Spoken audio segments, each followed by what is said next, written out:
নমস্কার। আপনার কি চাকরি বারে বারে চলে যাচ্ছে? আপ্রাণ চেষ্টা করছেন, আপনি চাকরি পাচ্ছেন না। আপনি আগে দেখুন আপনার জন্মছকে কি মঙ্গল শনি বা কেতু বা মঙ্গল রাহু বা শনি রাহু এরম কোনো পাপী গ্রহ ওখানে বসে আছে। এরম থাকলে কি হয়, ঘন ঘন চাকরি চলে যায় আর চাকরি পাওয়া যায় না। তাতে আপনি একটা ছোট্ট উপায় করবেন। একটা রূপোর ঢাকনাওয়ালা একটা বাটি নিয়ে নেবেন বা কৌটো নিয়ে নেবেন। তার মধ্যে কি করবেন, মধু দিয়ে দিবেন। মধু দেওয়ার পর আপনি 3 বার হনুমান চালিসা পড়বেন।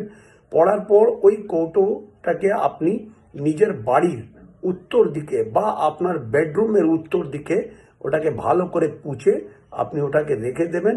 আর ওই বাটিটাকে হাত দেওয়ার দরকার নেই। তারপরে দেখবেন, আপনি চেষ্টা করুন আপনার চাকরির জন্য, যথাশীঘ্রই আপনি চাকরিও পাবেন আর বারে বারে ওই চাকরিও আপনার যাবে না। এই উপায়টা করে দেখুন, ভালো উপকার পাবেন।